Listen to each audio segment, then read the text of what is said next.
This episode of The Dig is brought to you by our listeners who support us at patreon.com and by Verso Books, which has loads of great left-wing titles, perfect for Dig listeners like you. One that you might like is the 2019 Verso Radical Diary and Weekly Planner.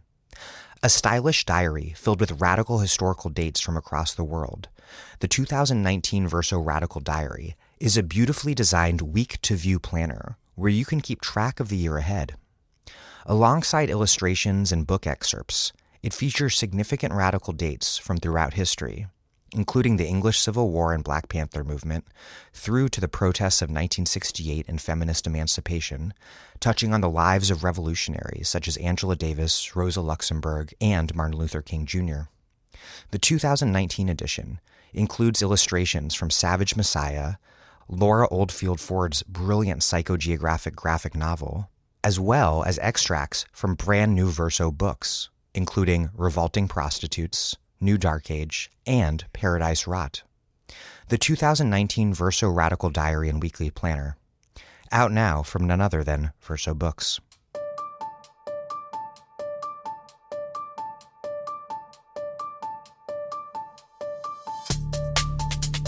Welcome to The Dig, a podcast from Jacobin Magazine. My name is Daniel Denver, and I'm broadcasting from Providence, Rhode Island. On Saturday, I was in New York to interview Fernando Haddad and Yanis Varoufakis. Haddad is the former Workers' Party, or PT, mayor of Sao Paulo, who recently lost Brazil's presidential election to far-right candidate Jair Bolsonaro. Varoufakis was the Greek finance minister who tried and failed to fight the Troika's imposition of austerity and who today is a leader of the Democracy in Europe Movement 2025. Unsurprisingly, our topic was the fight against right-wing populism. In Brazil, the left has suffered a historic defeat after economic crisis shattered the PT's pact with national elites. Where to go now, with Lula imprisoned and the party distanced from its popular base, is an unsettled and unsettling question.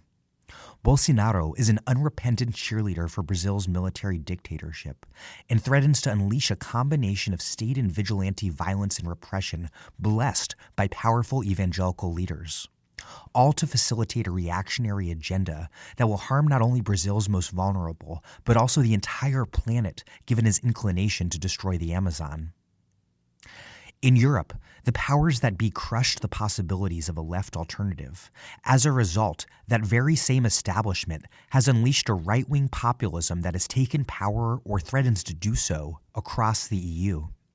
The upshot is that the left is engaged in a huge debate over what to do about Europe, with Varoufakis arguing that the disintegration of the EU and Eurozone on right-wing terms would be a political, social, and economic disaster, and his critics responding that the EU and Eurozone are already and inevitably just that. Okay, before we get rolling, if you find this podcast useful in making sense of the world in order to change it, please support us at patreon.com/thedig. $5 a month gets you access to our newsletter. $10 and we'll mail you a copy of either Assad Hater's Mistaken Identity or Jacobin's ABCs of Socialism. $20 or more a month, and we'll send you a bunch of great left-wing books. This podcast can only exist thanks to listener support. Support from people like you listening to me right now in your earbuds. So, if you are a dedicated listener who hasn't contributed yet, please take a quick moment to do so now at patreon.com/thedig. That's patreon.com/thedig. Thank you. And here's Fernando Haddad and Yanis Varoufakis, followed by a question and answer session with the audience.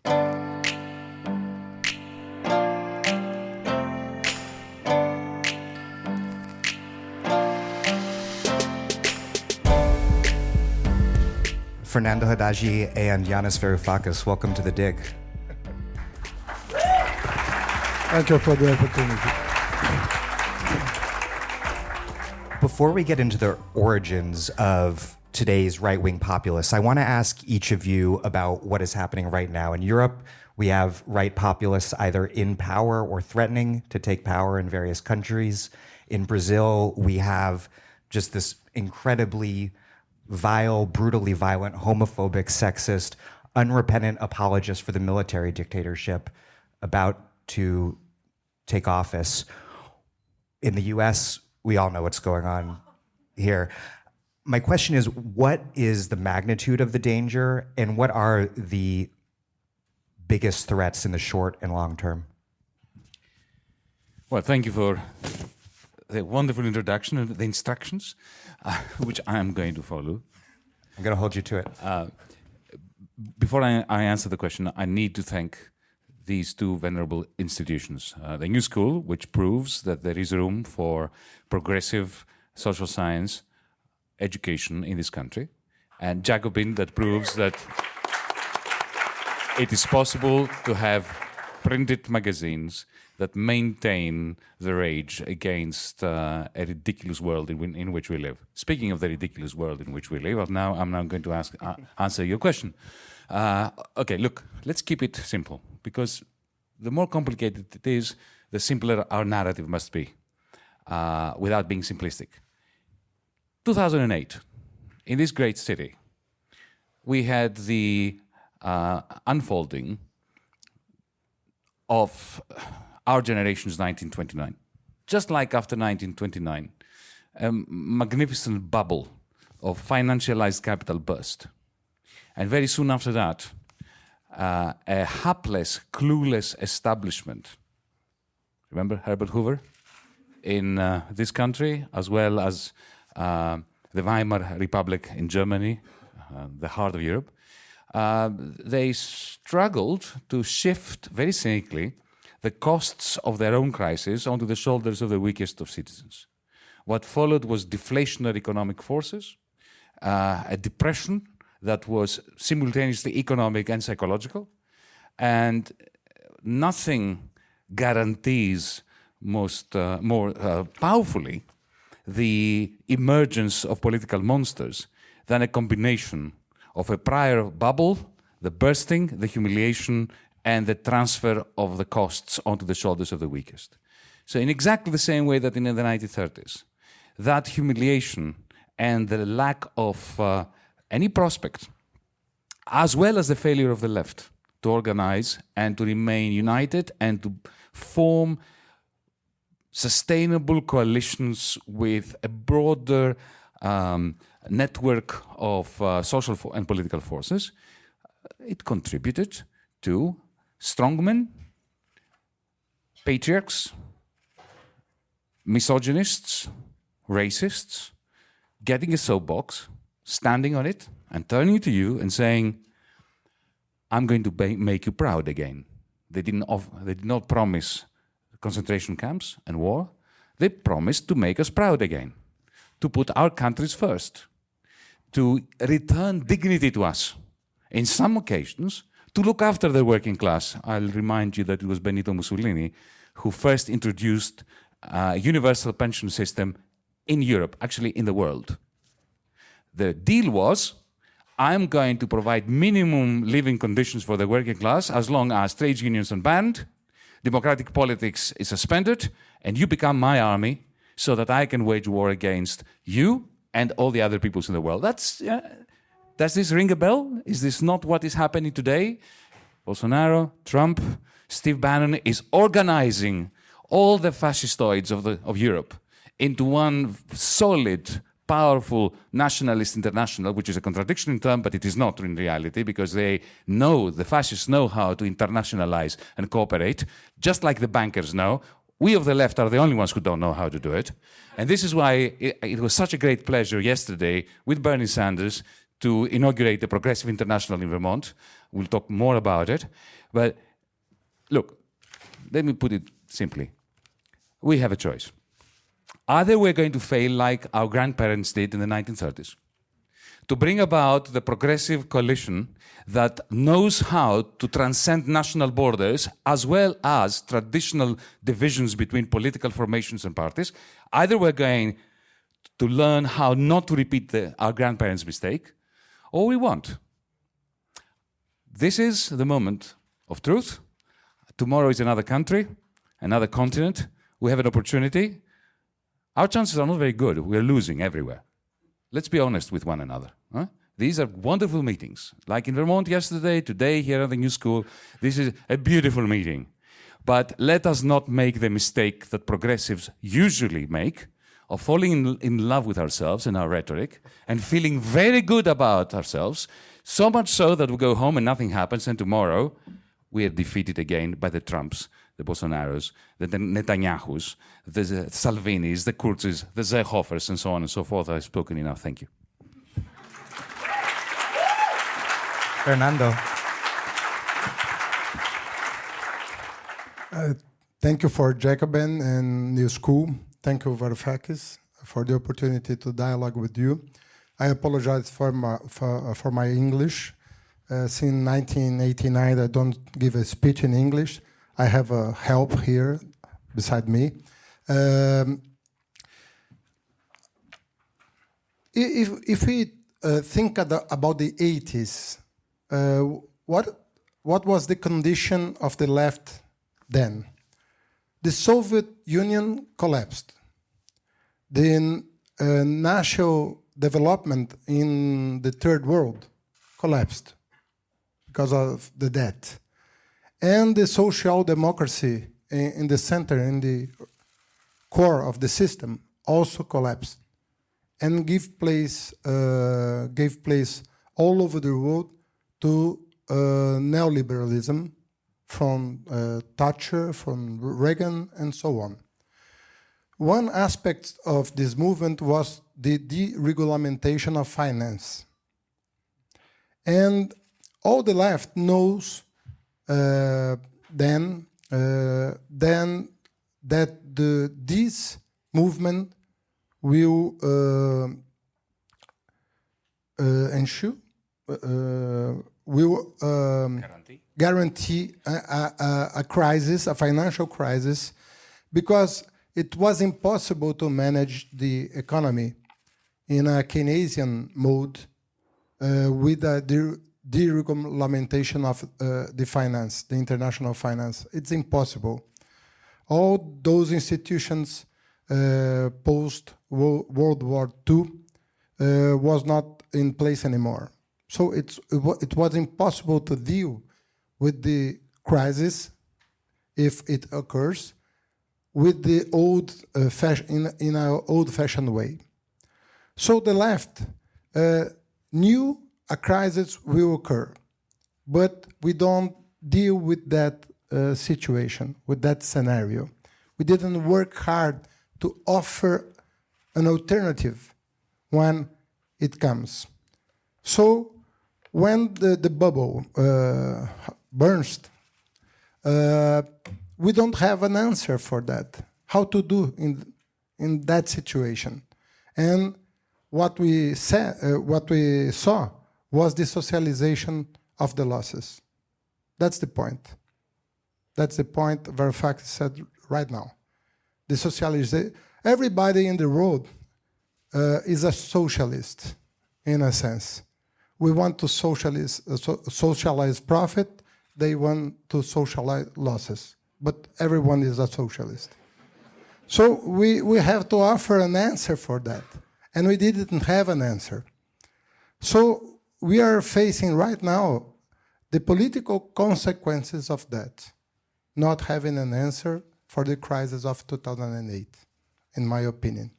And it has a common base, has a common ground all over, in Hungary, in Brazil, here in US. But it's different in a sense because the coalition in Brazil, the new coalition of social forces in Brazil, is different from here, and it's different from Eastern Europe. We have to pay attention locally.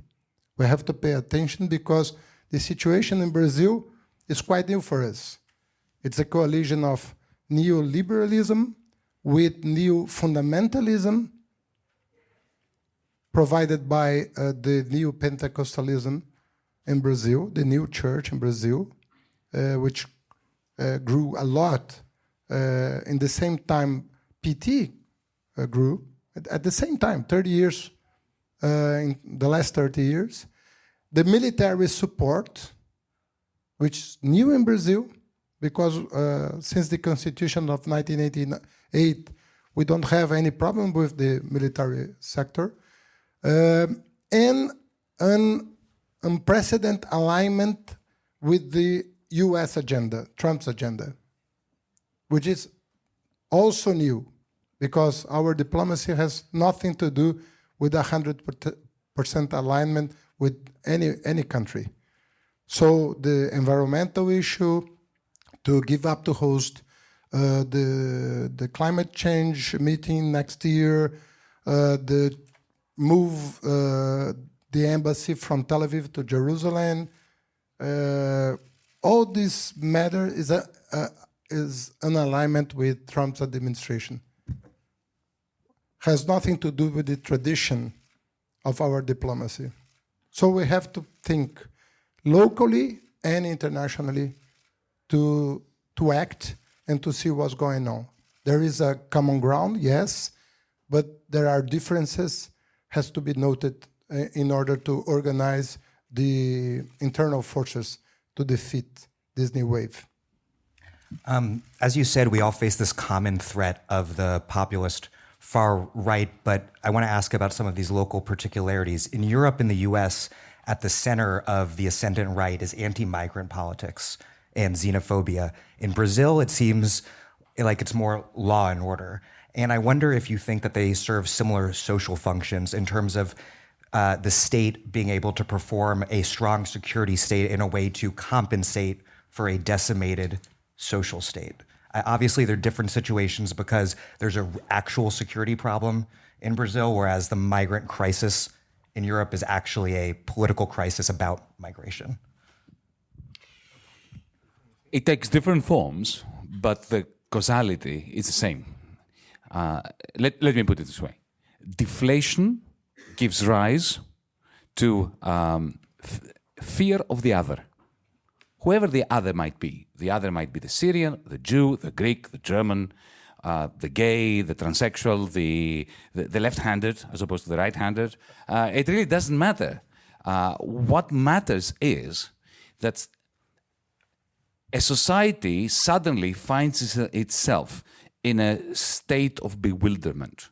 A society which for 30 years, whether it's the United States or Brazil or Greece, that was bombarded with the liberal establishment's populism, which said what? I mean, what is a populist? Somebody who promises all sorts of things to all sorts of people that are based effectively on nothing but hot air, the purpose of which is to solidify a power structure. That's what populism is. That's why I don't believe in left-wing populism.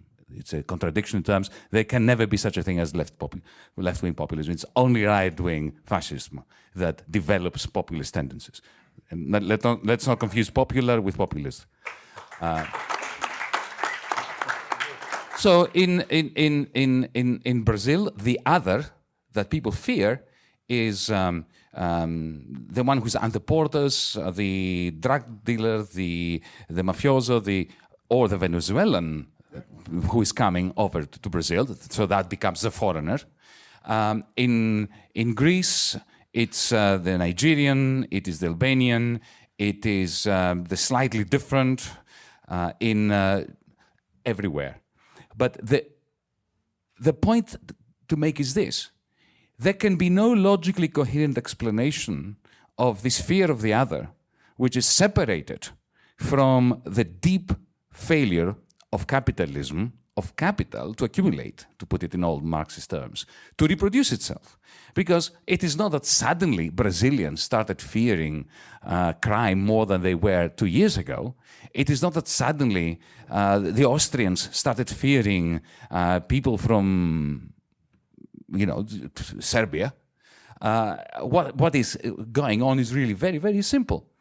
The moment you have a collapse in aggregate demand in economic terms, I'm in new school, I can say that, or to put it in more lay terms, the moment you have a diminution of good quality jobs and you have whole communities that in order to survive they have to just leave their homes, their villages, their towns, and move either to London or to Berlin or to New York, then suddenly it becomes ever so easy for a demagogue to get up and say, it's this guy's fault. Look at this guy. This guy has a little bit of white here on the side. When, in our country, we don't usually have that. Yeah? And in your country, you usually don't have hair at all.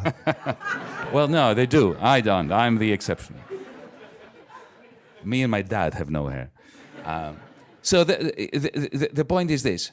There is no sense in ever trying to separate the economic explanation from the deep-seated tendency of humanity to move towards the side of misanthropy the moment the narrative that was the myth that was uniting society collapsed.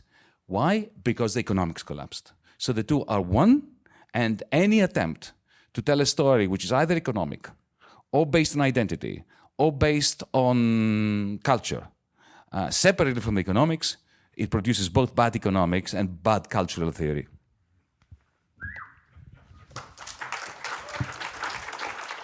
It's just like that. It's just like that. In Brazil, if not a tragedy, it would be a joke. Because, for example, in Brazil, I would implement a bicycle lane structure in the city of São Paulo. I was a former mayor of São Paulo. And people start blaming PT of everything, PT, my party. And they started to call the cyclists as a communist and said them, go to Cuba. Yes, go to Cuba. A friend of mine went vote with a T-shirt saluting the LGBT movement. And a guy said, you are a communist. And so on. For example, teachers in Brazil are being accused of teach cultural Marxism in the schools.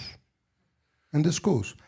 I'm sure not only 1% of teachers in Brazil knows Adorno. I'm sure about that. But 100% of them are blaming to teach cultural Marxism in the schools, in the high schools, and even before. The district attorney of Belo Horizonte, one of the biggest cities in Brazil, sue a very traditional private school because they adopt, in his sense, the ideology of gender for little kids. So it's something amazing because it's difficult to fight back. It's an entire fake news. It's not one fake news. It's a fake country in a sense, because we don't recognize Brazil anymore. We don't see the country as we seen before. So. And it's more psychological than anything else, and has to do with economics, yes, because when you socialize the losses, you have to blame someone. And the left in Brazil, the left is an umbrella, a very big umbrella, with everybody under it, cyclists, gays, lesbians. No, yes, I'm telling you. It would be funny, but it's a tragedy. We are having problems in all fronts. When you think public transportation, when you think about civil rights, when you think about social rights, it's everything altogether is being blamed by the crisis and by the situation of Brazil. So myself, I consider me a Jew in Brazil right now, because I feel like a Jew in the Germany of the 30s. That's the point. I want to ask you both about the role played by the left in power in Brazil and in Greece and in Europe generally. Fernando first, to what extent is the rise of the far right, did the PT play a role in that? And that it had a pact with the Brazilian elite that did deliver very concrete gains to working class and poor Brazilians, but it was a coalition that ultimately turned out to be inevitably provisional, because when economic crisis hit, the elites turned against the PT. Was this coalition necessary given the totally backward structure of the Brazilian parliament and other constraints imposed by capitalism? Or do you think that there was a missed opportunity at some moment when the PT was at the height of its power, that it could have deepened its support in its base and pushed through some sort of structural transformation? The left has never more than 20% of the parliament in Brazil. Never. Among 500 deputies, we have 100, 150, no more than that. So a coalition is necessary to govern. But I think we paid too much attention on the results, and less attention on the means to get those results. And that's why I think the left doesn't have the right to not paying attention on the means. We have to transform society altogether. We have to look at the poor. Yes, we have to open the universities for black people. Yes, to empower women. Yes, but the means is important, and we didn't pay attention on that. So the political reform was very necessary, and not in the first, but in the second term of Lula, we could even try to do that.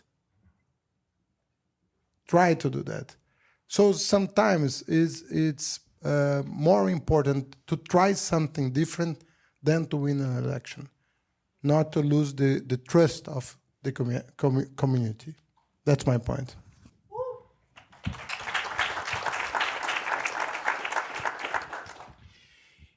One comment regarding Brazil in particular and Latin America in general, and then a more general response.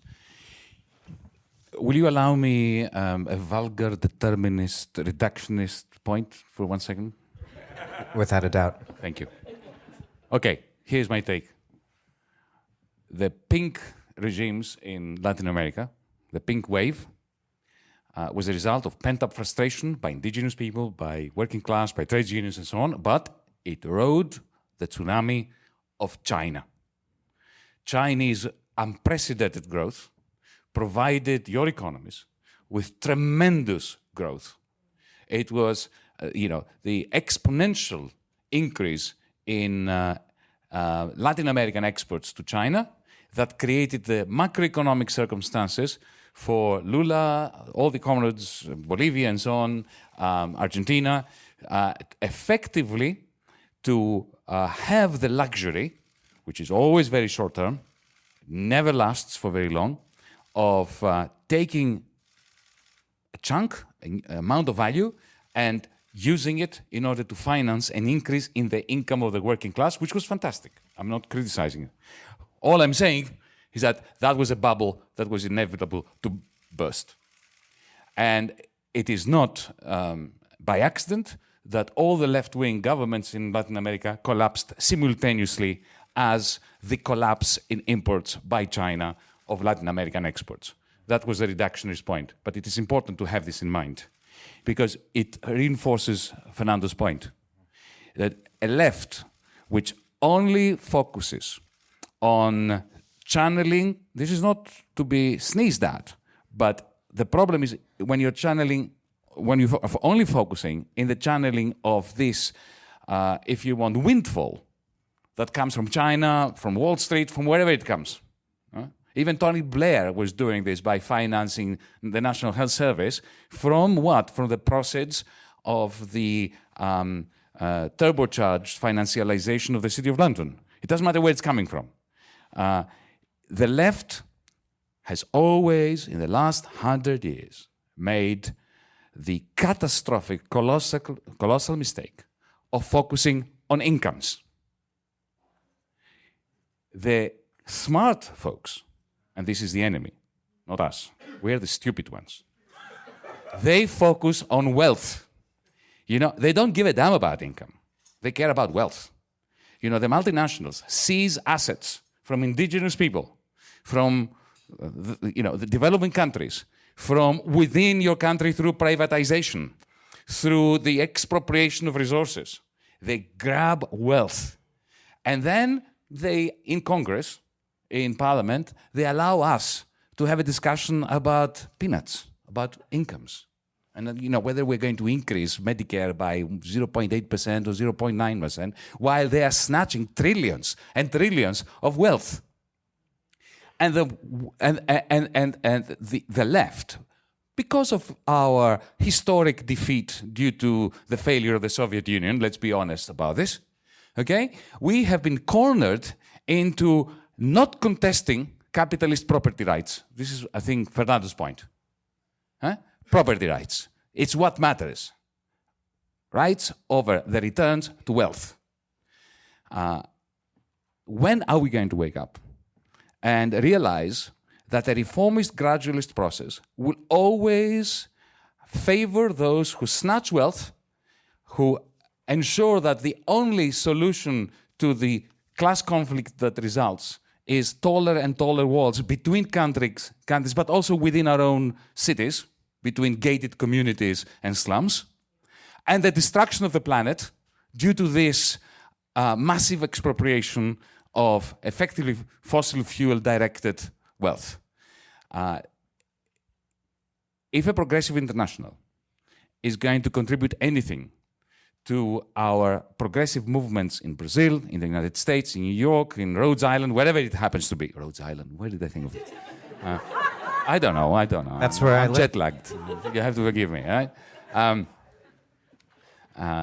In the great state of Vermont, where I was. If we're going to make a difference, it must be because we develop an international blueprint, an international Green New Deal for redistributing property rights over wealth and also democratizing the decision of which wealth we leave under the surface of the earth and which we do not.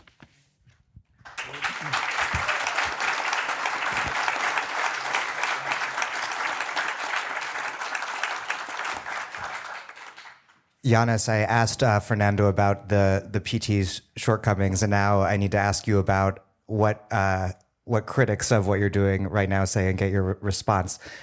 Your critics, if I can summarize their criticism correctly, would say that your project to democratize Europe replicates mistakes that were made when you were part of the Syriza government in Greece, in that it attempts to fight to do something that's very good but impossible given the basic power relationships baked into the Eurozone. What's your response to your critics, and how will your movement, Democracy in Europe Movement 2025, succeed where Syriza failed in Greece? Well, to begin with, if we give up on the vision, on the idea, on the prospect of democratizing our world, we might as well commit suicide now and get it over and done with. Because what else is there to do? The reason why the Russian Revolution took place was because of an urge to democratize Tsarist Russia. Now, whether it failed or not, that's another matter, yeah? But that was what made people risk their lives in order to support the revolution. Now, let me be a little bit more specific regarding the criticisms. And I will begin by giving the best shot at those critics of mine that you mentioned. I will side with them for a moment and then I will respond. Their point, just to make it a bit more clear, is that the aspiration to reform the European Union in a manner which is consistent with democracy and with a leftist project of reversing the neoliberal direction which was always baked into the European Union. It was hardwired into its DNA. That is nothing more than an illusion. That is the criticism that you're referring to, right? Now, when I was campaigning in 2016 across Britain, before the referendum against Brexit, therefore confusing all my friends and comrades in Britain, who used to say to me, but they treated you like a piece of dirt, and now you're asking us to stay in this thing called the European Union. Have you gone crazy? And they had a point, right? My answer was, Brussels is a democracy-free zone. It cannot be reformed. The European Union sucks, and you have to stay in it in order to fight with us from within, not to reform it gradually, but to take it over. Now, here is the disagreement. It's a genuine disagreement. Allow me just a small parenthesis here. We of the left are absolutely fascinatingly, brilliantly capable of tearing each other apart, of creating gulags in which to incarcerate our comrades, of hating each other more than we hate the enemy. You know? Anybody who's watched The Life of Brian's opening sequence, you know, in the contest between the Judean People's Front and the Liberation Front of Judea knows what I mean, you know, right? We are fantastic. You know, Trump is unifying all the fascists in the world. The bankers are bailing each other out with your money, and we are killing each other. Yeah? We're demonizing other leftists. So let's not do this anymore. What do you think? Yeah? But let's have a robust debate. And the only way to have a robust debate is to try to understand the arguments of the other side and agree or disagree, but have an interesting conversation as comrades. Okay, so I recognize the view. I hate the European Union. I mean, I loathe it with a passion. The aeroplane arrives in Brussels, and I start clogging up within. I get a series of mini strokes. You had some unpleasant experiences with them, I hear. Yeah, more so than any of my critics who accuse me of being a Europhile. Okay, but the left should be about not only creating a vision for the future and building the future, but also minimizing harm to the most vulnerable people. Now, let me tell you what's going to happen. Let's say that, you know, the standard line that a very cruel God is one that grants us our wishes. So imagine that we all agreed with my critics that we want to disintegrate the European Union because it was a neoliberal project. There's no doubt about that. It's begun as a cartel of heavy industry, then they incorporated the auto industry, then they cut into the deal the awful large farm owners of France. And then they incorporated financialization, and the whole thing became, OPEC is nothing, is a walk in the park compared to the European Union. No doubt about it. Let's say, though, that we win power, or we have a button, we press a button, and the European Union goes. What will happen tomorrow morning? Are we going to have people's republics of France, of Germany, of Greece, where, shared prosperity and equality flourish? Well, I'll tell you what's going to happen. Take this euro of ours, which, as you know, there is an indictment hanging over me in the Greek parliament for treason, for undermining the Greek national currency, which is the euro, according to the establishment. Go figure. Yeah? Take that currency. Imagine that it dissolves tomorrow. What's going to happen? This is a rhetorical question. I'll answer. What's going to happen is, there's going to be a chasm, a fault line that develops down the River Rhine, separating France from Germany, and across the Alps. So the Germans are going to recreate their own currency, and the Deutschmark, maybe they will call it something else, and it will be the currency not only of Germany, but also of countries like Austria, the Netherlands, Slovakia, Slovenia, all the way up to the Baltics, Lithuania, Estonia, and so on. Why? Because all those countries' industry is hardwired. It is completely enmeshed with the industrial manufacturing machinery. So that will be one currency area. North, East, Europe, Calvinist, and deflationary. Because believe you me, that part of the world has the greatest trade surplus of any part of the world anywhere. If you have a gigantic trade surplus and you have your own currency and you don't have the Greeks and the Italians pushing it down, it will go through the roof. The moment it starts going through the roof, the exports of that industrial megalith are going to go down. Exports to the United States, exports to Trump is going to use it as a fantastic opportunity to hit upon them with even more protectionism than ever before.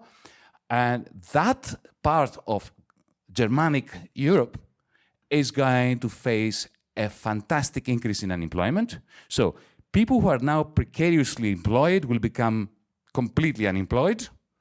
And the rest of the European Union, the Latin part, I don't know about Greece, who knows about Greece, but Italy, Spain, Portugal, France are going to experience a fantastic combination of both inflation and unemployment because their currency is going to devalue, prices will go up, investment is already very low.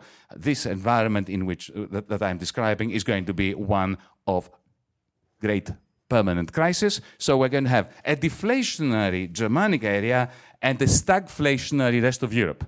You do not want, friends, to live in that kind of world. Because the only people who are going to benefit from that are the fascists. It is not going to be Jean-Luc Mélenchon, me, you, the progressives, my friend Luigi de Magistris in Napoli. It will not be the forces of the left. We are going to be in the gulag. It is really very simple. So, to put it simply, recall when the trade unions movement started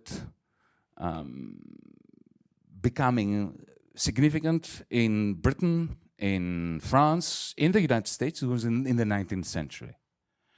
Now, what was the state back then? Was it reformable? No. It was a series of institutions created by an oligarchic bourgeoisie, the purpose of which was to make sure that the people, the riffraff, the hoi polloi, as you might say, using a Greek term here in America, would never go anywhere near the levers of power. The American Constitution, read the Federalist Papers, I'm sure you have read them, was created so as to ensure that the people never had the power, that they were consulted to feel good about it, but that the oligarchy would continue to rule. Now, we always knew that as the left. Why have we forgotten this about the European Union? What is so different about the European Union? It was created by an oligarchy, the purpose of which was to have a democracy-free zone. But the European Investment Bank is an instrument that a socialist Europe will need. And if we didn't have it, we should have created it. The European Stability Mechanism, it was a bailout toxic fund, the purpose of which was to enslave the Greek people, the Portuguese people, the Irish people. Well, we can take it over and put it to different uses. We can turn it into an anti-poverty fighting fund. Why have we lost the ambition to take over the instruments of the bourgeoisie at the pan-European level, at the international level? I want to take over the IMF. Why not take over the IMF? To fund the green international New Deal that this planet requires to stop climate change.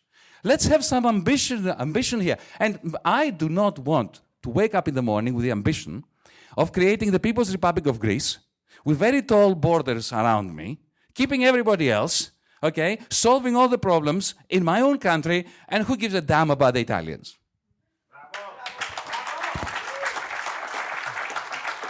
A follow-up question on that. Whatever one's take on the Europe debate within the European left, it seems that one core problem is that it's not going to be decisively solved anytime soon, one way or the other. So how can the left maintain some sort of unity while differing on such a fundamental question? Or is it basically an insurmountable fault line? Oh, no, it's not insurmountable. It can be overcome, but we have to do politics differently. And what I mean by that is this. How do leftists forge coalitions and plan elections. I'll tell you how. It's a very sad answer. They get around the table, people who don't really like each other very much, which is okay. And they say, okay, now each one of us is dead loss. We're doing really badly. But if we get together and we create what I call a Frankenstein coalition, we take dead parts of the dead left and we stitch them up together, okay? Then if we are all together, we have many of these dead organs together, maybe something will come into life. It never does. That is the old style of doing politics. I'm not interested in that. I lose the will to live. I will not do that. I prefer to become, whatever, a farmer in Aegina. No, that's not true. The idiocy of rural life does not become me. Anyway, so what is the alternative? New style politics. What we've been trying to do at DiEM25 in Europe, and with the European Spring, which is our electoral wing, we're doing something that has never been tried before.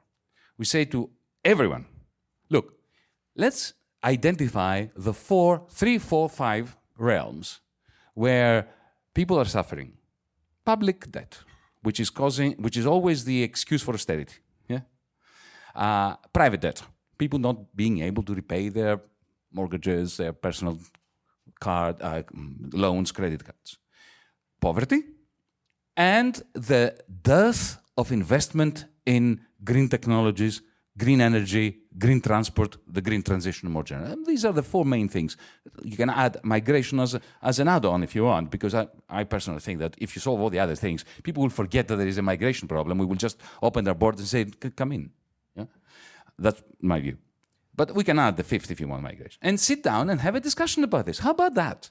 Instead of arguing and hating each other as to whether we want to take over the European Union or disintegrate the European Union, or whether we want Lexit or Brexit or whatever, let's sit down and ask ourselves how we're going to solve these 4 problems. Let's begin with Europe, and then bring in Africa, bring in the United States. But let's discuss what needs to be done. And then if we agree on that, then off we go. But we do not go to the voters out there on the basis of a Frankenstein program, because the voters have had enough of Frankenstein programs from the left. They've had enough of the lowest common denominator. Our movement is running now in 10, 11 countries in Europe, and I am going to be a candidate for the European Parliament in Germany, because this is how we do disruptive politics. To symbolize that there is no conflict between Greece and Germany. There is no conflict between North and South. There's conflict between progressives and reactionaries. It's really very simple. And I'm going to run in the Greek national election and in the German European Parliament election. Okay? Symbolizing that the old way of doing politics is... And we are going to run with the same program about these 4 crises in every country. The same manifesto. The same... We've worked for 2.5 years on it. And what we're saying to our to our comrades on the left that are not with us is, come and discuss with us. Tell us where we are wrong. And if this program of ours is not cast in stone. Nothing is perfect. Tell us where we're wrong. And let's have this conversation. This is something the left is not very good at. So once in the EU Parliament, you anticipate being in coalition of some sort with lists like the Party of the European Left? Look, they are my friends, they are my colleagues, I love them and hate them, like you do with family, right? Okay, look, there's going to be a podcast about that, but don't play this now. Of course you will. Now, take Die Linke, okay? They are our soulmates. The problem is that Die Linke is so divided amongst themselves, okay? You have one faction that is completely Europeanist like we are, internationalist, who wants to see the borders disappear, who wants one solution for public debt and so on everywhere, who wants us to, at long last, tear up that scandalous treaty between the European Union and the president of Turkey, which effectively bribes the president of Turkey in order to allow Europe to violate international law on refugees. So we agree with them. The other faction, though, within Die Linke, completely disagree. They are Lexiteers, they have legitimate arguments, but they disagree completely. So what happens? For those two factions to appear in front of the German voters in May 2019 with a common program, the common program must be the lowest common denominator. In other words, it must be completely meaningless. Because if you disagree on basic things, the only way you can agree on a common text if the common text doesn't say anything except wishful thinking. Yeah, and then we wonder why it is that the left, that should be benefiting magnificently as the result of the 2008 crisis that only the Marxist left could predict, is the only political force which, together with the Social Democrats, is sinking without a trace. So this is what we're saying. Program. Let's have a programmatic discussion, a programmatic agreement, and run on the basis of that, not on the basis of how we're going to distribute the spoils of victory, the limousines, the offices, and the funds of the European Union.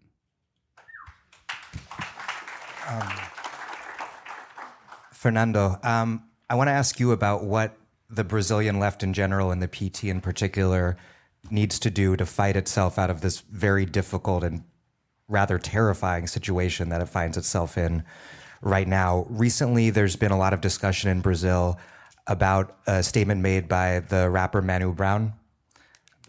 Mano Brown? Am I saying it right? Sorry. Mano Brown, is that right?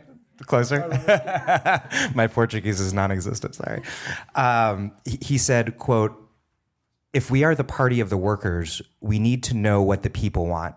If we don't know, go back to the base and find out." And Lula, I believe, just wrote a letter referencing the statement.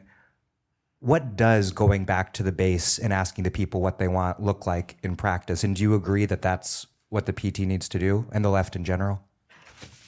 Well, Mano Brown said to me in the same stage. You were there. Yeah, I was there. And I agreed to him immediately because I think PT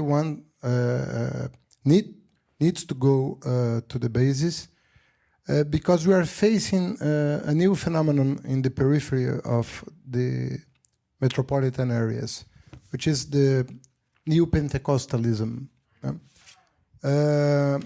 Now, it's more than 30% of our society. It's too much. And let me try to explain the structure of Brazilian society, because it's hard to understand. We are a hybrid of a system of castes and with meritocracy. This is funny, because it's in a way you can move up and down as an individual, but the cases itself cannot get closer one another at all. So the structure is frozen. Nobody wants to touch the structure, but for one person or another, it's okay. Pelé, it's okay. Lula, it's okay. Mano Brown, it's okay. But the black people, no. The women, let us see. It's a hybrid. And the theology of prosperity deals with that very easily, because this doctrine doesn't touch the structure of the society. They can live together without any problem. So it's possible for a conservative wing to support a far right government without any crisis. That's why liberalism, neoliberalism, is compatible in Brazil with fundamentalism. And as a matter of fact, the neoliberalism in Brazil, they need a spiritual complement. You know the book of Weber, The Protestant Ethics and the Spirit of Capitalism. We have to write a new book in Brazil, The New Pentecostal Ethics and the Spirit of Neoliberalism. That's the point. Because that's why Bolsonaro, he can give up this agenda, the moral agenda. Because they don't want people to pay attention on the economics anymore. That's the point. So we have to find a way. PT emerged in a scenario where the Catholic Church was very conservative, and PT helped them to change things in the Catholic world. We have to do the same now, because we can give up 30% of the population. And part of them are very poor or lower middle class. So we have to talk to them and to challenge the mentality of that. So we cannot take for granted they are not ours anymore. So this is the point. Another issue is that finance is always the problem. Every problem has to do with finance, always. In Europe is the fixed exchange rate is a trap. There's two ways to deconstruct the trap: a nationalist way and a progressive way. That's why the center is being empty, because there's no way to defend the status quo. You have to move. And the left has to move. If we only take a resistant approach, we will fail. It's impossible to resist only. We have to resist, but to go forward. A follow-up question on that: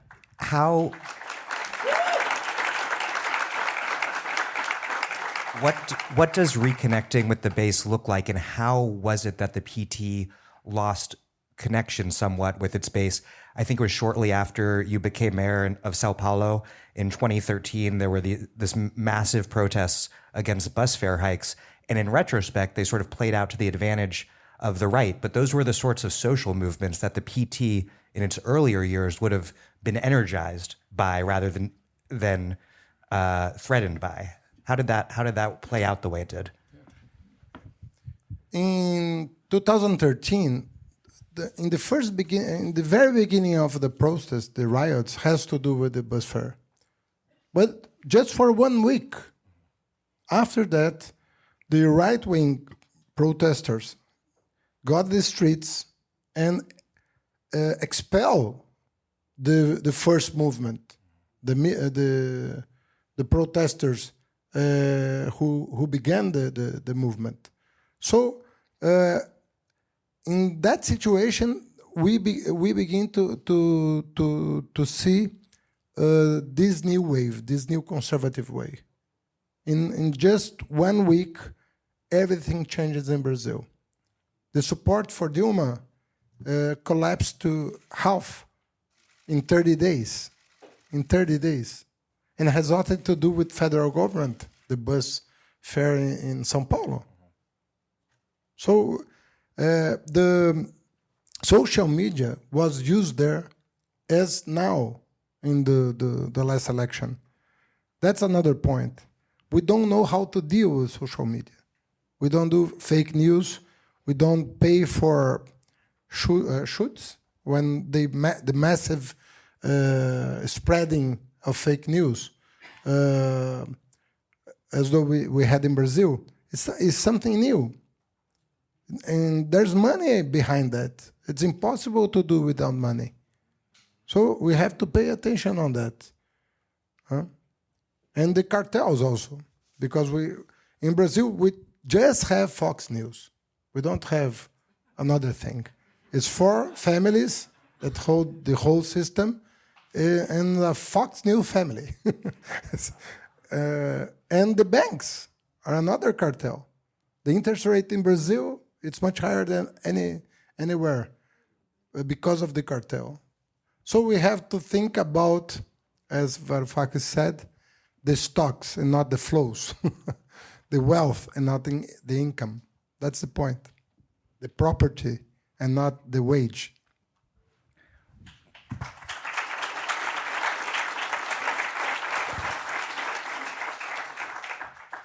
One of the most critical threats posed by the far right that's, I think, far too little discussed is around the climate crisis. In Brazil, obviously, Bolsonaro is going to be a major ally of the Ruralista caucus, these agribusiness men who want to level the Amazon. In Europe, the AfD doesn't believe in the scientific consensus on climate change. How does the left create social solidarity around the climate crisis, which is an issue that's often framed as in tension with the development needs of a country like Brazil? I know as mayor of Sao Paulo, you wanted to pursue policies that combined urban redistribution and combating climate change. So that's a question for both of you. The mayor of Sao Paulo. Well, the mayor said the Sao Paulo part, but the general part is for both of you. Believe me, São Paulo has 2 reservations for indigenous people. The metropolitan area of São Paulo. During my administration, we fixed that. Combining with the most ambitious program of public transportation and so on. So it's possible to make a difference in the city, in the countryside, thinking about environmental issues. Bolsonaro not only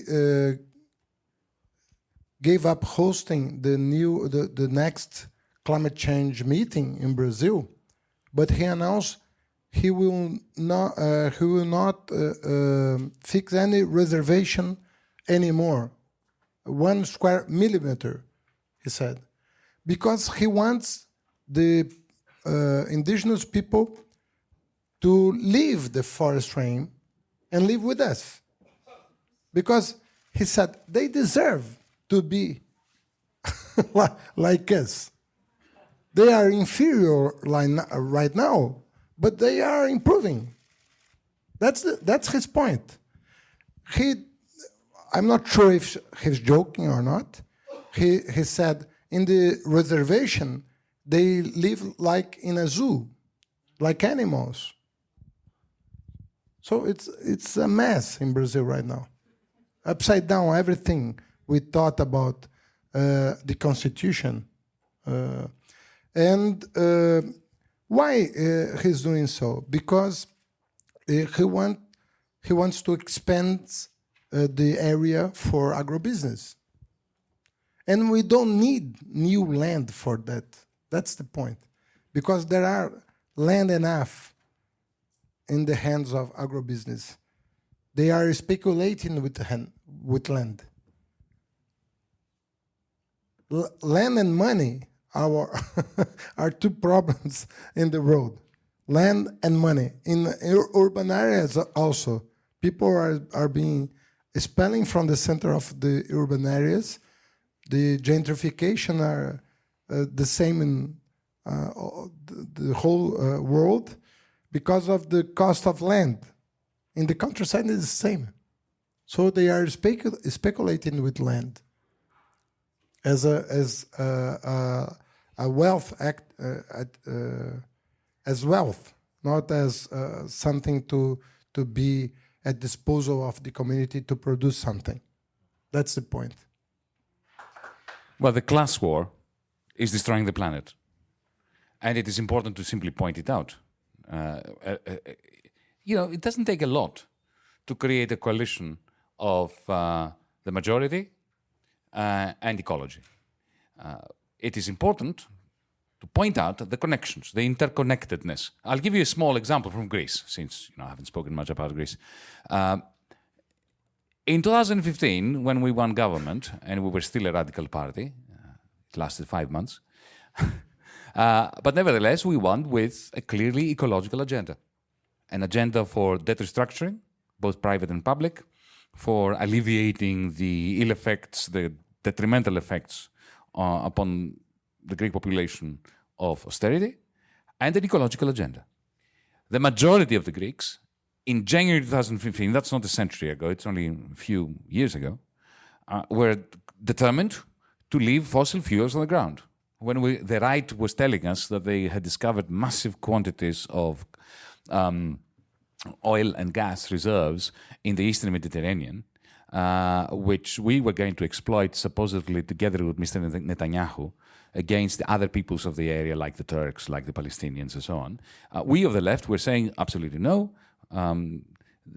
We were always bringing up, quite correctly, the oil curse, the resources curse, the geopolitical destabilization that would bring, the fact that it would destroy the planet, and in the end it wouldn't do anything to serve the interests of the many. Yeah. So we were rejecting that. A few months later, the creditors crushed our government. The government itself overthrew itself. This is the first time in history when a government overthrows a people, immediately after the referendum, if you remember, in July 2015. And then what happens? The same government, once it has accepted austerity, once it has surrendered to the class war waged by creditors on the one hand and the local Greek oligarchy against the people of Greece, immediately adopted the mantra that a bankrupt nation cannot afford the luxury of being green. And now the same government is digging in the Eastern Mediterranean with Mr. Netanyahu, doing exactly what the right was doing. So it connects, but we need to connect the dots as the left. We need to overcome the tendency of the ecological movement to be self-satisfied and to confine itself into a narrow band of privileged white Westerners who can be as pure as it takes in terms of their policies. And, you know, and if you say to them, okay, and how are we going to put food on the table of the vast majority, they don't give a damn. So this is the great failure of the ecological movement. The failure of the left is to take into consideration seriously the importance of prosperity without physical growth, and the failure of the ecological movement is to take into consideration that, yes, we all cry our hearts out over the polar bears, but the fact that, you know, tens of thousands of children die of malnutrition is also something that we should shed a few tears about. So connecting those two, and, you know, the bad guys connected. They realize that they need to squeeze the living daylights out of the majority while extracting fossil fuels from the, in order to be able to extract, you know, to do fracking in the middle of Europe, in the middle of the suburbs of LA, as I found out today, which I was astonished by.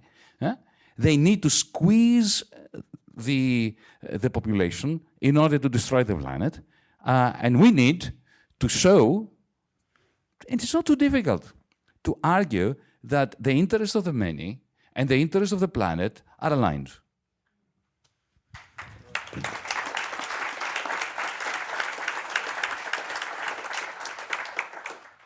For the last question before we go to Q&A, I want to turn to the US since we're here. Obviously, Trump is in the White House, so from that perspective, things seem pretty bleak, but it's really odd, and I was mentioning this earlier, growing up and coming of age as a leftist, I was always looking to Europe and Latin America for inspiration and thinking that things seem pretty hopeless in the US. But right now, in many ways, the most energized and ascendant parts of the left seem to be, weirdly enough, in the US and UK. So I wonder what for the left in Brazil and in Europe, if we do manage to grow in power here, as I hope we do, and ultimately take power, what sort of transformations should we be attempting to accomplish here that will be of the greatest benefit to the left in Europe and Latin America? I'm not sure if you are 2 years ahead or behind us. That's the point. And but yes. 38 years ago, PT taught the world how to do in many ways. In many ways, PT is something amazing because a huge agreement between all the left, almost all the leftists in Brazil, but the communists, to bring something new into place, and we won. After PT was founded in 1980, 2002, we won. And we won, and we won 4 times. So it's too much for a leftist party. Now we have to have humility to learn from abroad and to share our experience, but to get inspiration from abroad, from US, from UK, from Europe, wherever. We need to. I'm sure that it's not possible to face this challenge locally. The issue is not a local issue anymore. It won't be local anymore, because environmental issue is a civil rights issue. It's impossible to deal. And this wave has been articulated by finance sector in the world, for oil sector. I'm not sure what's behind, but there's something behind that has been articulated. So we have to articulate ourselves, internationally speaking. That's why the Progressive International is important, the EN25 is important, everything that moves in the right direction is important for us. So I'm here because of that. I went to Vermont because of that. I will go to Europe next year because of that. And I'm very worried about the Western Europe next year because of, I have just said, the center in the Europe has no chance at all. In few years, there's no space for the center. Or the nationalist wave, or the federalist, or something progressive in another way will take place and rule Europe. So we have to share, we have to inspire each other. I believe in an international movement.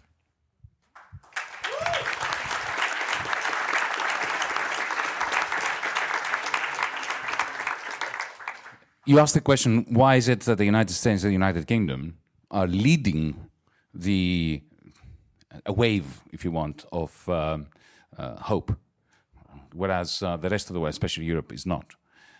Whereas once upon a time, it was Swedish social democracy, the Indignados in Spain, Central American revolutionaries, even liberation theology and all that. Well, allow me to close the way I started answering your questions. Remember, I made the comparison with 1929. If you think about it, and if my theory holds water that 2008 was our generation's 1929, what happened after 1929? Europe descended into a darkness that only war disturbed. It was in the United States that the seeds of the New Deal were sown. And it was in the United Kingdom that the Labour Party began to respond to the threat of fascism and the xenophobia that Mosley and the Conservatives were creating. And of course, under Chamberlain. And of course, it was the Second World War that effectively created a telling discontinuity. Now, history never repeats itself, but it rhymes, as we know.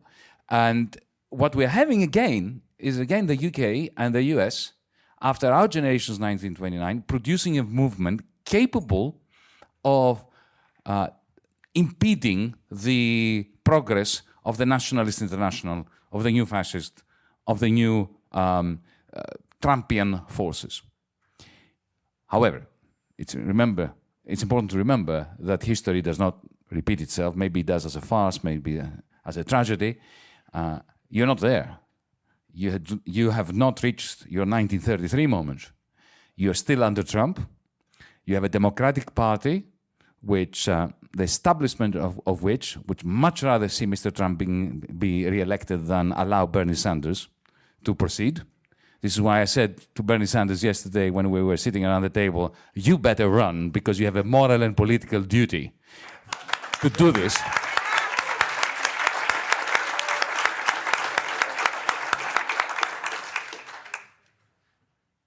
We need to maintain this momentum in this country, wherever it exists. We need, as you said, humbly to revisit our failures in Brazil, in Greece, in Spain. But above all else, we need to do that which we did not do in the 1930s, so I'll repeat myself. We need a progressive international that is a common home, but also the source of a common program for us all.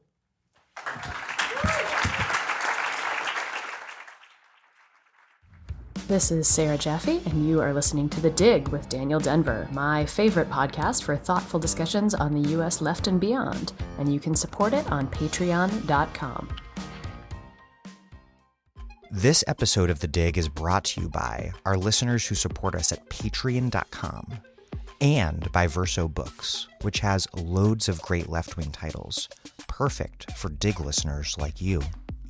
One that you might like is Betraying Big Brother, The Feminist Awakening in China by Leda Hong Fincher. On the eve of International Women's Day in 2015, the Chinese government arrested 5 feminist activists and jailed them for 37 days. The Feminist Five became a global cause celeb, with Hillary Clinton speaking out on their behalf, and activists inundating social media with #FreeThe5 messages. But the 5 are only symbols of a much larger feminist movement of civil rights lawyers, labor activists, performance artists, and online warriors, prompting an unprecedented awakening among China's educated urban women. In Betraying Big Brother, journalist and scholar Leda Hong Fincher argues that the popular, broad-based movement poses the greatest challenge to China's authoritarian regime today.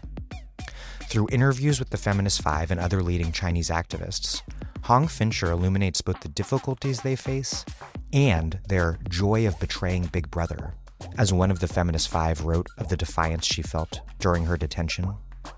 Tracing the rise of a new feminist consciousness now finding expression through the Me Too movement, and describing how the communist regime has suppressed the history of its own feminist struggles.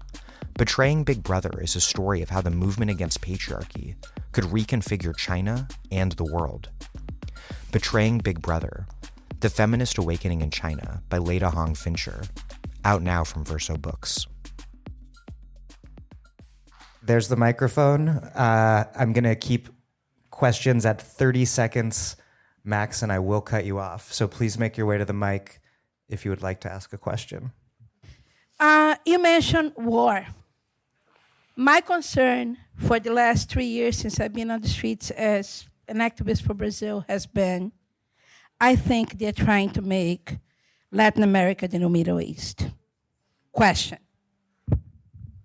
To all of you. They're trying to make war in Latin America. The United States has donated tanks to Brazil, and so on and so forth. The situation is dangerous because we have a lot of oil in Latin America right now, which is an ingredient of that. And they are pushing Brazil to adopt a hostile approach to Venezuela, towards Venezuela. So it's dangerous. I'm not sure about the what's behind this movement. If it's just a tricky way to do politics. But you have a point. We have a point. Hello. Thank you for the very enlightening conversation. I was wondering, you said that we have to sort of democratically take over these institutions. And I'm just wondering if you really think that it's actually possible to do that, and there are mechanisms not built in place to keep from a takeover like that happening, which we are not aware of, but which may pop up on news here and there, right? Especially if the goal is to take over wealth and not income. Are they going to really let you take over wealth?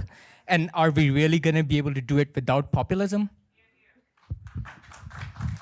Well, there's no way we're going to do it with populism, because populism is only going to bring the Salvinis into power, not you and me. Now, your question is not a question of whether democratization is possible, but I think your question is about what do I mean by democratization and what is that process? Does it mean, for instance, never bending the rules that the establishment sets for us? No, it doesn't. We have to bend their rules. Look, my definition of democracy is not that of the Democratic Party of the United States. My definition of democracy is that Aristotle, an enemy of democracy, gave. And let me remind you what his definition was. Rule by the poor, because by the definition, the poor are in the majority. Now, this kind of democratization, I think we can agree on. Yeah?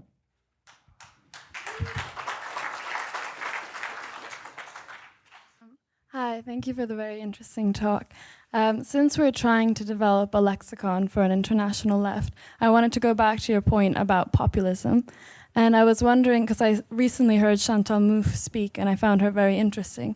And I was wondering if your aversion to the word populism is just a semantic difference from her theories, or if you are more in disagreement with her more general theories on left-wing populism and the potential it has. We must never underestimate the importance of words. So it's not just a semantic difference. There's no such thing as just a semantic difference. Semantic differences are substantial differences, you know. Anybody who believes in the word of Noam Chomsky, for instance, would agree with this, right? Look, we need to define our terms. So I will define my terms, and I will allow Chantal to define her terms. My terms are really very simple. I define a populist as one who takes advantage of the discontent of the people, of the majority. You can think of people like that, especially in this country, who harnesses their anger and their outrage, who distorts their own understanding of their own circumstances in a way that turbocharges that anger and then turns it against others, against women, against gays, against the somehow differently colored, the foreign, and the cultural Marxist, even though they have no idea what they're talking about. Okay, and then they take that energy from the Republic. They look at them in the eye and they offer them protection like a mafioso does. Mussolini, Trump, Bolsonaro, and so on and so forth. Then they usurp power on the basis of this energy that they have beaten up into a lather, and they turn their power against the very people that gave it to them. Now, that is for me populism. Yeah? And I don't believe you can be left-wing and populist in that sense. Now, what does it mean to be... You see, I'm completely in favor of being popular. Who doesn't want to be popular? I mean, we need to be popular as the left. But there is a profound difference between a demagogue who uses the anger of the many in order to enslave them, and someone who uses whatever political capital she has or he has in order to give voice to the people so that they can govern for themselves. The populists do not want you to govern for yourself. They want you to enable them to govern on their behalf while they are turning their authority against your interests.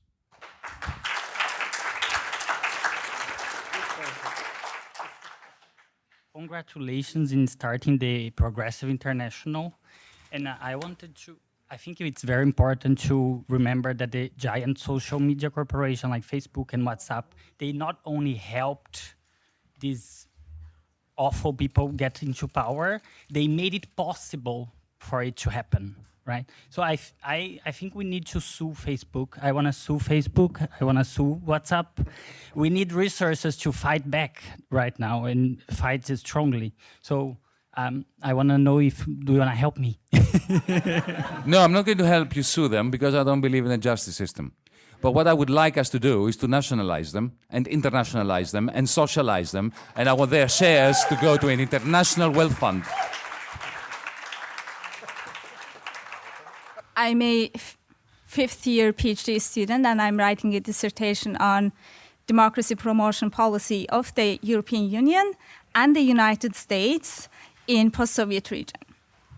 In my fifth year, I am still struggling to understand the European institutions, who is responsible for what, who is making decisions, why several departments are responsible for one policy.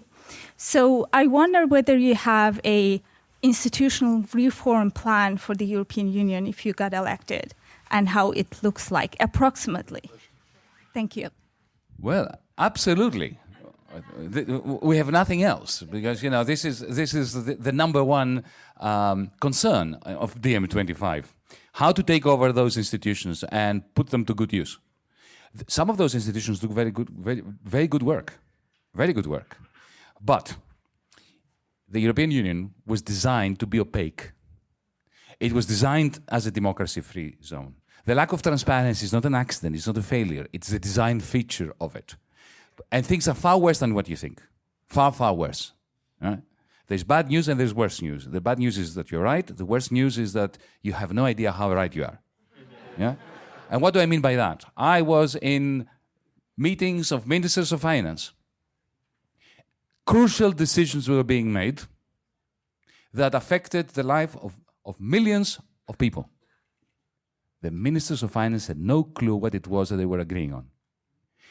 It was all prepared by a cabinet of apparatchiks working under us in the shadows of the building, and not just them, but also particular individuals connected to particular vested interests, both of particular governments and multinationals, and banks, to be precise. This whole thing was presented as a series of inexorable steps towards a predetermined Hegelian, ideal. Every single finance minister felt too small to understand what on earth was going on. And we were having meetings, some of them lasting 10 hours, of which the first 1.5 was a series of monologues by each one of us, not a discussion, series of monologues that were neither here nor there. I mean, it was just a waste of breath. Yeah? It was a little bit, I called it the Swedish national anthem routine. So I felt when I was presenting, I was doing my best to present my best case. But I was looking at the faces of people in there. It was whether I was saying what I was saying or singing the Swedish national anthem was exactly the same thing. Okay? And that was 1.5 hours. And the other 8.5 hours, we were arguing over the phrasing of the communique, of what would go out in the media, not the decision. We could argue for one word for 2 hours, whether it would be the updated program or the amended program. 2 hours discussion about that. Meanwhile, the train wreck that is the European Union was moving and destroying people's lives, creating deflationary forces in Germany, depression in Greece and in Portugal, and effectively begetting the political monsters that now are threatening not so much to win power in Europe. They don't need to win an office. The terrible thing about fascists is that they can dictate the agenda even if they don't win, because they shift the political center towards the fascist right. So this is the tragedy. And so what do we do about it? Okay, this is a very long discussion, but allow me just for brevity to come up with a really very simple proposal, which is the proposal of DiEM25, the first proposal we came up with in February 2016. Live streaming all the meetings. Every single meeting. If you're making decisions on behalf of the many, why do you do it behind the backs of the many? So, how about live streaming every Euro working group meeting, every Eurogroup meeting, every ECOFIN meeting, and every European Union Council meeting? So, because then they will go behind the corridors and discuss. Let them go behind the corridors. But when it comes to the chamber in there where the decision is made, I want, as a citizen, to see and to hear with my own eyes and ears what is being said on my behalf by my representatives. So yeah, my question is for Haddad, but it's related to what everybody talked about tonight. I love this idea of creating an international front to unite the left. And the far right in Brazil is extremely organized. They have thousands of WhatsApp groups, Facebook groups. So my question is more in the line with Mano Brown. How can we go back to the base? How can we become organized? What can we do on a daily basis to help? And if you and PT have any proposal to unite us again. Thank you. I would say that we want to go to the basis, but we have to find a way to go to the basis with some other tools, not the same tools as in the 80s, because people changed a lot. And because of us, not only because of them, but because of us. For example, we had 3 million students in our universities. Now we have 8. So something changed in Brazil because we opened the doors of universities to black people, to poor people. Something changed in their minds, and we have to dialogue with this. Sometimes when people in the periphery of the metropolitan area get rich a little bit, a car, a motorcycle, a house, sometimes their mind change. We have to dialogue with this because it's not. Sometimes they thank Lula. Sometimes they thank themselves. It's my hard job. Sometimes they thank God. So it's something you have to talk about. Maybe the 3 of them are right, PT, God, and themselves, but you have to talk. So it's not easy to deal with this. The whole system changed a lot in a way. The social media is another challenge because we don't know how to deal with social media, how to deal with fake news. We don't know. In America, I think you don't know here how to deal with. It's difficult because it's opaque. It's not transparent at all. So you don't have the means. You don't even control the system to see what happened behind. So it's difficult, and we have a lot of people who know the system. I'm not sure if they are right or left, but maybe some of them, and they can help us to understand, not to make the same thing the right wing does, because we don't want to be like them. We want to use these new tools differently. So we have to share experiences. We have to communicate with each other. We have to be connected to face this new situation. Can I disagree with you just a tiny amount? We didn't disagree we haven't disagreed at all. anything. So, but it will be a nice disagreement, you'll see. Look, we have to stop blaming technologies and the media. When the message is powerful, we have used in various places, including here, the Sanders campaign has done a remarkable job with social media when the message is powerful. When Bernie gets up and says, this is a poor country, It is the richest country in the world and one of the poorest countries in the world. And that is a shame. It penetrates.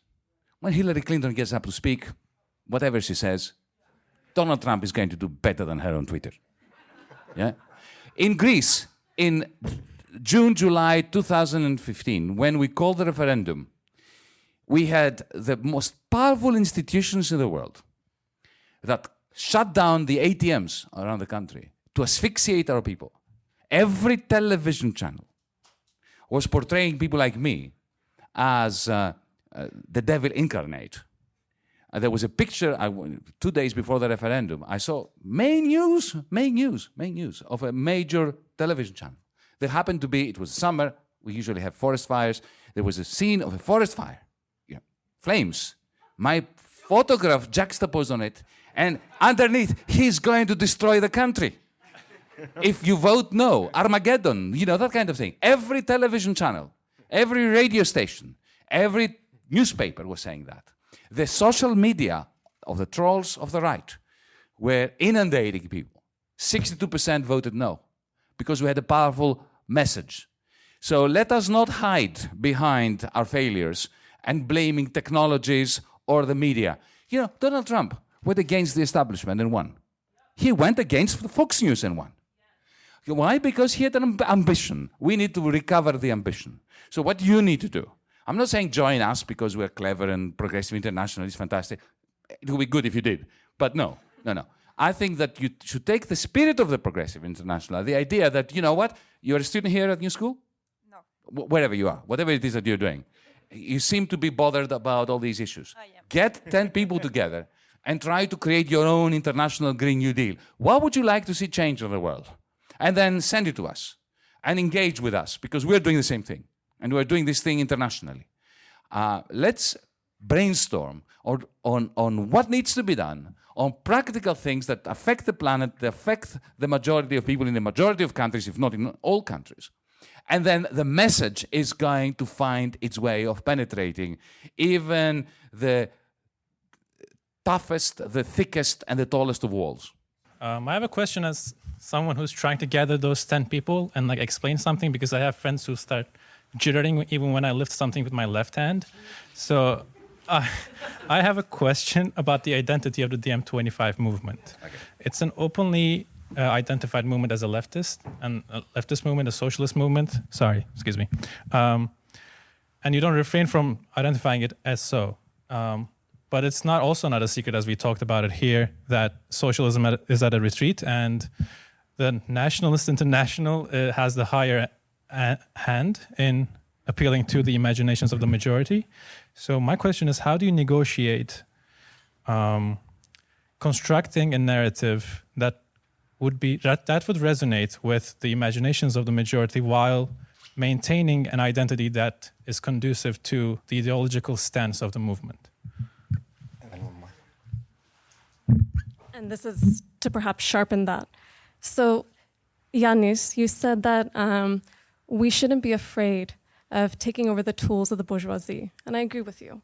But short of a revolution, usually our predecessors arrived at a settlement, and that settlement was social peace in exchange for some kind of welfare benefits that were attached to a growth model that was compatible with capital accumulation.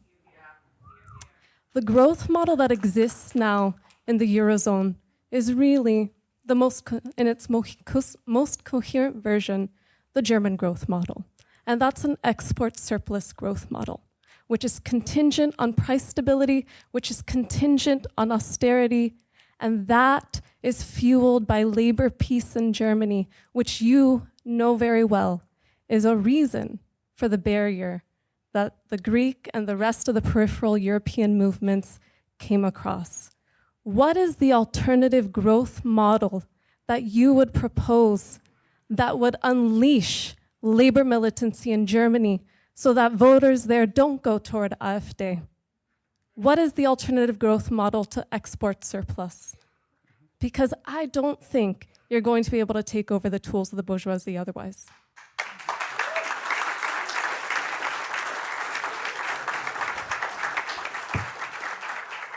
Great question. Look, on the question of identity of DiEM25, what we have been saying from the beginning, from our inaugural event in the heart of Europe, which is Berlin, was this. Very similar to what I said before, so I won't repeat myself for long. This is a moment in history when we have a historic duty to reach out across national borders and even across conventional political party division lines. What was a failure in the 1930s of the left? The left was divided between the communists and social democrats, and also it failed to forge an alliance with anti-systemic progressive liberals who ended up in the same concentration camp as the Marxists. So DiEM25 is a minimalist, progressive movement that seeks to provide the infrastructure for these different political waves, if you want, currents, streams, to meet into a large river that provides hope. So we are working with ecologists, with anti-systemic liberals. I am not a liberal. I'm not an anti-systemic liberal. I declare myself a Marxist. But I think that unless we manage to create that kind of coalition so that we can have a minimum Green New Deal project for, and now I'm going to the second question, for presenting the German working class with an alternative that makes rational Kantian sense to them. In the sense that, why do I mention Immanuel Kant? The categorical imperative. The German working class can understand very well that if I have a surplus with you, you have a deficit with me. And it makes absolutely no moral sense, or rational sense, for me to celebrate my surplus while demonizing your deficit. They can understand that. But they were in the clasps of a social democratic party that sold itself to the soul of the Frankfurt banks for many years while imposing austerity on the German working class. And their choice was between that and the Christian Democratic Union that wanted to take away their welfare payments. That was the alternative they had. 50% of Germans are far worse off today than they were 15 years ago, at the time when Germany is being swamped by cash. Never before in the history of Germany has there been so much money splashing around, while at the same time 50% of the population are worse off. So what is the alternative? I don't have much time to indulge you with our European New Deal. The alternative is massive green investment in Germany that is going to be financed not through taxation, but through bond issues of the European Investment Bank that effectively soak up all this excess liquidity and put it to public purpose. That is as a first step. This is, if you want to address a German working class person who is not a radical, is not a Marxist, knows that he lives in a Germany that makes no sense and cannot be sustainable, that is the first step for taking them away, from saving them, helping them escape from the mercantilist ordoliberal order in Germany. Very quick question about Brazil. I work at the office with most of my staff are black women or black gay women, and they are very, very afraid, but at the same time they're hopeful because they mobilized themselves and got elected a collective of congresswomen who is really, really powerful with grassroots organizations. So we have an idea, and I want to hear your opinion. We have the idea to take over the elections of 2020 and renew the political system bottom up with the vereadores and vereadoras and with the vereadores. Vereadores. How do you translate that? Well, the council. So I want to hear if it's a realistic idea to get young people everywhere, especially in the black states, to run, make them not so afraid to run because they're young, and get them involved, especially women from minorities. Well, actually, there's majorities there, and renew the system from there. Do you think that is a crazy idea, or do you think it's possible? And if it's possible, are you willing to help?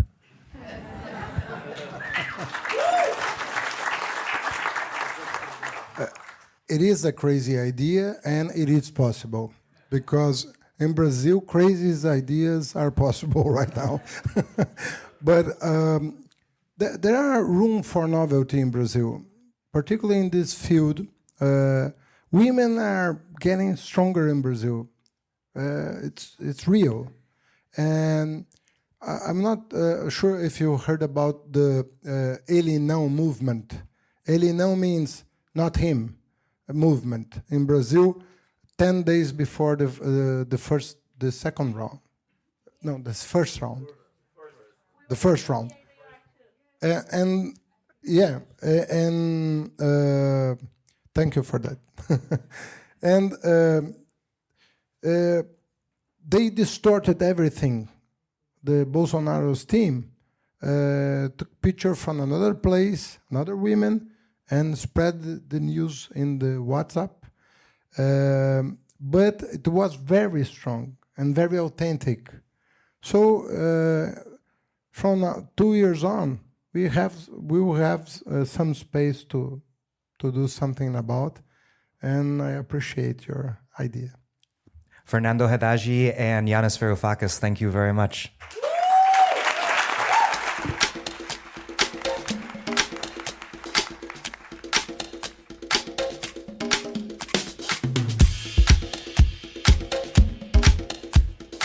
Fernando Haddadi is the former mayor of Sao Paulo and was the Workers' Party's presidential candidate in 2016. Yanis Varoufakis is the former Greek finance minister and a co-founder of DiEM25, who is running for a seat in the European Parliament from Germany. Thank you for listening to The Dig from Jacobin Magazine. As Marx once said, after noting that the bourgeoisie must nestle everywhere, settle everywhere, establish connections everywhere. While other podcasts have only interpreted the world in various ways, our point is to change it. We are posting new episodes every week, often twice, sometimes once. The Dig was produced by Alex Lewis, music by Jeffrey Brodsky. Our communications coordinator is Logan Dreher. Follow us on Twitter at The Dig Radio, and please find us wherever you get your podcasts, and subscribe. If it's on iTunes, please leave us a nice review. Those reviews help introduce us to new listeners. What also does that is you telling your friends about the show. Please make propaganda for us. And do find us at patreon.com/thedig and make a monthly contribution to keep this operation going. Even a few bucks a month is huge.